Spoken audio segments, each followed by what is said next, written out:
I've had this bike for about 3 weeks and I already broke this, so I was loading it up onto my ramps, onto my bike holder, and I momentarily grabbed this to get leverage, and it broke. It looks like it's a pot metal, the weakest metal around, so the replacement was only $11, so I will be more aware where I grab this when I'm loading it up. So that's pretty simple. We just got to adjust the tumbler here and pull this cable out. So you just got to line this all up right here, and then this will come right out. Pretty simple. 8mm socket, 2 bolts to get the old assembly off. Here's the new assembly, like $12.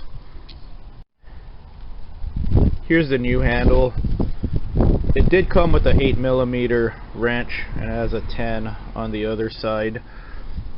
So we'll just take these tumblers here, and then you could just put the cable through it and then slot it in here. It's on loose right now, so I could put this all in. Here's the new handle. You just slip the brake cable through, and then you gotta put this into the lever right there. Go ahead and take the supplied 10mm wrench and just pull the entire lever off.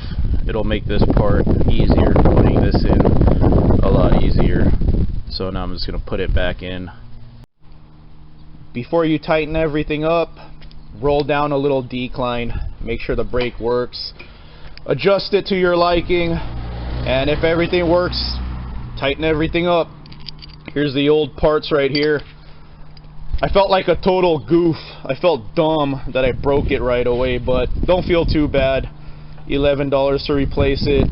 I think they're all made out of cheap metal. Order 2 just in case you mess up again. Here's the old parts, super light. This is where it broke. Cheap pot metal. I was thinking about using the chrome brackets and the black lever to add some contrast, but I don't feel like it. Maybe next time. Maybe if I break this again, I'll do that.